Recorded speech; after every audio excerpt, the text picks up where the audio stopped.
warahmatullahi wabarakatuh. Kami dari kelompok 7 akan mempresentasikan tentang inovasi pembelajaran kontekstual. Anggota kelompoknya diantaranya ada Anah Mulyana, Leika Siva Kasturi, Sivaranti Sudarman, dan Siti Harup Setianingsih. Materi pertama akan dipaparkan oleh saya tentang konsep dasar dan karakteristik pembelajaran kontekstual. Pembelajaran kontekstual atau contextual teaching and learning adalah suatu pendekatan pembelajaran yang menekankan kepada proses keterlibatan siswa secara penuh untuk dapat menemukan materi yang dipelajari dan menghubungkannya dengan situasi kehidupan nyata, sehingga mendorong siswa untuk dapat menerapkannya dalam kehidupan mereka. Pembelajaran kompetensi merupakan suatu sistem atau pendekatan pembelajaran yang bersifat holistik atau menyeluruh, terdiri dari beberapa komponen yang saling terkait. Apabila dilaksanakan masing-masing, memberikan dampak sesuai dengan peranannya. Paparan pembelajaran kontekstual di atas dapat diperjelas sebagai berikut. Pertama, pembelajaran kontekstual menekankan kepada proses keterlibatan siswa untuk menemukan materi. Artinya, proses belajar berorientasi pada proses pengalaman secara langsung. Proses belajar dalam konteks pembelajaran kontekstual tidak mengharapkan agar siswa hanya menerima pembelajaran, akan tetapi proses mencari dan menemukan sendiri materi pembelajaran.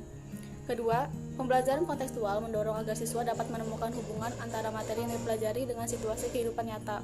Artinya, siswa dituntut untuk dapat menangkap hubungan antara pengalaman belajar di sekolah dengan kehidupan nyata di masyarakat. Ketiga, pembelajaran kompetensi mendorong siswa untuk dapat menerapkannya dalam kehidupan. Artinya, pembelajaran kompetensi tidak hanya mengharapkan siswa dapat memahami materi yang dipelajarinya, akan tetapi bagaimana materi pembelajaran itu dapat mewarnai perilaku dalam kehidupan sehari-hari. Materi pembelajaran di sini bukan ditumpuk di otak dan kemudian dilupakan, akan tetapi sebagai bekal mereka dalam mengarungi bahtera kehidupan nyata.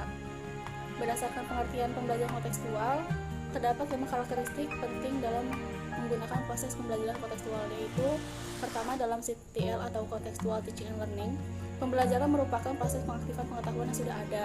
Artinya, apa yang akan dipelajari tidak terlepas dari pengetahuan yang sudah dipelajari. Dengan demikian, pengetahuan yang akan diperoleh siswa adalah pengetahuan yang utuh yang memiliki keterkaitan satu sama lain. Yang kedua, pembelajaran kontekstual adalah belajar dalam rangka memperoleh dan menambah pengetahuan baru yang diperoleh dengan cara deduktif. Artinya, pembelajaran dimulai dengan cara mempelajari secara keseluruhan, kemudian memperhatikan detailnya.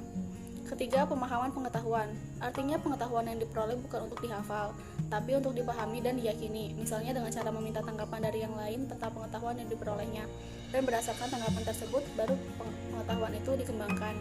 Keempat, mempraktikkan pengetahuan dan pengalaman tersebut. Artinya, pengetahuan dan pengalaman yang diperolehnya harus dapat diaplikasikan dalam kehidupan siswa, sehingga tampak perubahan perilaku siswa. Kelima, melakukan refleksi terhadap strategi pengembangan pengetahuan. Hal ini dapat dilakukan sebagai umpan balik untuk proses perbaikan dan penyempurnaan strategi. Selanjutnya, pendekatan dan prinsip pembelajaran kontekstual yang akan dibahas oleh Siti Harum.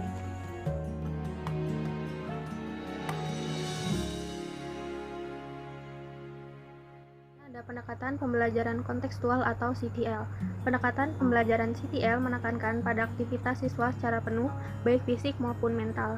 CTL memandang bahwa belajar adalah proses berpengalaman dalam kehidupan nyata. Dalam pembelajaran CTL, guru berperan sebagai pemilih bahan belajar yang dianggap penting untuk dipelajari oleh siswa.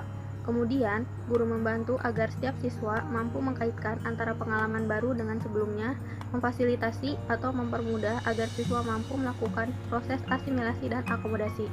Selanjutnya ada prinsip-prinsip pembelajaran kontekstual atau CTL menurut Ellen B. Johnson.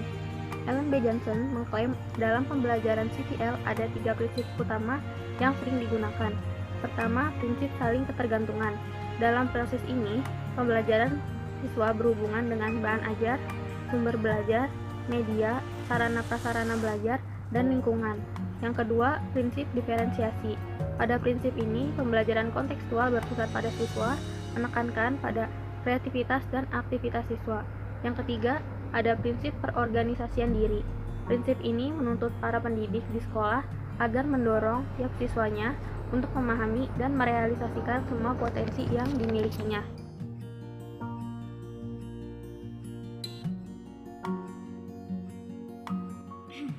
Materi selanjutnya yaitu asas-asas dalam pembelajaran kontekstual. Asas-asas ini sering disebut sebagai komponen-komponen yang melandasi pelaksanaan proses pembelajaran kontekstual, yaitu meliputi 7 asas. Yang pertama, konstruktivisme.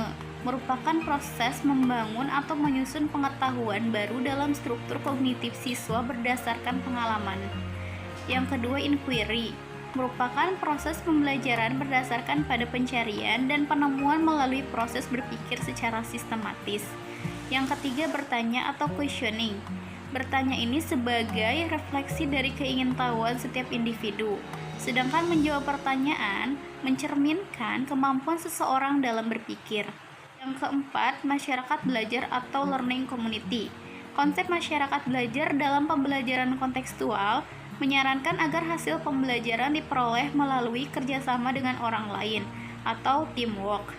Kerjasama itu dapat dilakukan dalam berbagai bentuk, baik dalam kelompok belajar yang dibentuk secara formal maupun dalam lingkungan secara alamiah. Yang kelima, pemodelan atau modeling. Asas ini merupakan proses pembelajaran dengan mempergerakkan sesuatu sebagai contoh yang dapat ditiru oleh setiap siswa. Proses modeling tidak terbatas dari guru saja, tetapi dapat juga guru memanfaatkan siswa yang memiliki kemampuan. Dengan demikian, siswa dapat dianggap sebagai model. Yang keenam, refleksi atau reflection, di mana proses pengendapan pengalaman yang telah dipelajari dilakukan dengan cara mengurutkan kembali kejadian ataupun peristiwa pembelajaran yang telah dilaluinya. Yang ketujuh, penilaian nyata atau authentic assessment, proses yang dilakukan guru untuk mengumpulkan informasi tentang perkembangan belajar yang dilakukan siswa. Nah, penilaian ini diperlukan untuk mengetahui apakah siswa itu belajar atau tidak, apakah pengalaman belajar siswa memiliki pengaruh yang positif terhadap perkembangan baik intelektualnya maupun mental siswa.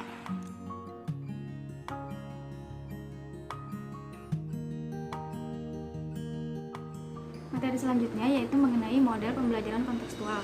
Model pembelajaran kontekstual ini dibagi menjadi 4 tahap. Yang pertama, tahap invitasi, yang kedua, tahap eksplorasi, yang ketiga, tahap penjelasan dan solusi, dan yang keempat adalah tahap pengambilan tindakan. Yang pertama, tahap invitasi. Siswa didorong agar mengemukakan pengetahuan awalnya tentang konsep yang akan dibahas. Guru bisa memancing dengan memberikan pertanyaan tentang fenomena yang ada di kehidupan sehari-hari. Siswa diberi kesempatan untuk mengkomunikasikan dan mengikutsertakan pemahamannya tentang konsep tersebut. Yang kedua, ada tahap eksplorasi. Dalam tahap ini, secara berkelompok, siswa melakukan kegiatan dan berdiskusi tentang masalah yang akan dibahas. Yang ketiga adalah tahap penjelasan dan solusi. Siswa memberikan penjelasan-penjelasan solusi yang didasarkan pada hasil observasinya, ditambah dengan penguatan guru. Tahap terakhir yaitu adalah tahap pengambilan tindakan. Siswa dapat membuat keputusan menggunakan pengetahuan dan keterampilan berbagai informasi, dan gagasan mengajukan pertanyaan lanjutan, mengajukan saran yang baik, secara individu maupun kelompok yang berhubungan dengan pemecahan masalah. Nah, berdasarkan tahapan-tahapan tersebut, maka langkah-langkah pembelajaran kontekstual itu dibagi menjadi 3. Yang pertama ada pendahuluan, yang kedua ada inti, dan yang ketiga ada penutup. Pada langkah pendahuluan ini, guru menjelaskan kompetensi yang harus dicapai serta manfaat atau tujuan dari pembelajaran. Yang kedua, guru menjelaskan prosedur pembelajaran kontekstual. Misalnya yang pertama, siswa dibagi menjadi beberapa kelompok sesuai dengan jumlah siswa. Langkah keduanya itu ya, tiap kelompok ditugaskan untuk melakukan observasi. Misalnya kelompok pertama itu ditugaskan untuk observasi ke tempat pembuangan sampah yang ada di lingkungan masyarakat. Kelompok kedua itu ditugaskan untuk observasi ke tempat pembuangan akhir. Nah, setelah itu mereka melakukan observasi ditugaskan untuk mencatat berbagai hal yang berhubungan dengan hasil temuan saat observasi tadi. Kemudian, guru melakukan diskusi sekitar tugas yang harus dikerjakan oleh siswa. Setelah tahap pendahuluan, itu ada tahap atau langkah inti. Langkah inti ini dibagi menjadi 2, ada yang di lapangan, ada yang di kelas. Pada saat di lapangan, siswa melakukan observasi sesuai dengan pembagian tugas kelompok. Yang kedua itu, siswa mencatat hal-hal yang mereka temukan tadi sesuai dengan alat observasi yang telah mereka tentukan sebelumnya. Setelah masuk ke tahap inti di lapangan, maka berada di dalam kelas. Ketika di dalam kelas, siswa mendiskusikan hasil temuan mereka sesuai dengan kelompoknya masing-masing. Kemudian, siswa mempresentasikan atau melaporkan hasil diskusi kepada kelompok lain. Kemudian, setiap kelompok melakukan sesi tanya-jawab dengan kelompok yang lain. Setelah melalui tahap inti, Kemudian masuk kepada langkah penutup. Yang pertama, dengan bantuan guru, siswa menyimpulkan hasil observasi sekitar masalah temuan sesuai dengan indikator hasil belajar. Yang kedua, guru menugaskan siswa untuk membuat tugas tentang pengalaman belajar mereka dengan tema pembuangan sampah. Pada CTL atau Contextual Teaching and Learning ini, siswa akan mendapatkan kemampuan pemahaman konsep yang bisa dialami secara langsung dalam realitas lingkungan, di mana anak dibesarkan di lingkungan masyarakat. Demikian yang dapat kami sampaikan. Apabila ada pertanyaan, silahkan. Kurang lebihnya mohon maaf. Wassalamualaikum warahmatullahi wabarakatuh.